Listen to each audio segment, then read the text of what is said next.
রহমান রাহিম। ভাই আমরা দেখেন এমন একটা অসহায় ভাইয়ের পাশে এসে দাঁড়াইছি ভাই। এই ভাইটা প্রতিবন্ধী ভাই, কথা বলতে পারে না ভাই। ভাইটা কথা বলতে পারে না ভাই, আমরা তো পারি। দেখেন আমরা আসার পরে যখন দেখতেছি যে এই পলটের মাঝে ভাই একটা কাগজের মাঝে এই ঠান্ডা শীতের মাঝে ভাই ঘুমাই ভাই, আমরা দেখে খুবই কষ্ট লাগছে। আমরা নিজে পালঙ্গের মাঝে ভাই জাজিমের উপরে ঘুমাইয়া উপরে কম্বল দিয়ে আমরা থাকতে পারি না, শরীর ঠান্ডা হয়ে যা। আর আজকে ওই বাইটা পলটের মাঝে ওই রকম ভাবে এই ঠান্ডার মাঝে শুয়ে রয়েছে, আমরা দেখে ভাই খুবই কষ্ট লাগছে।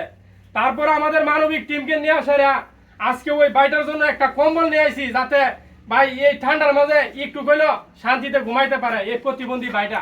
কারণ এই ভাইটা কিন্তু মুখের কোনো ভাষা নাই ভাই। যদি শীতে যদি মরেও যা ভাই, বলতে পারবো না যে আমার ঠান্ডা লাগতেছে, আমার একটা কম্বল দেন, আমার শীত করতেছে, আমার একটু গরম দেন।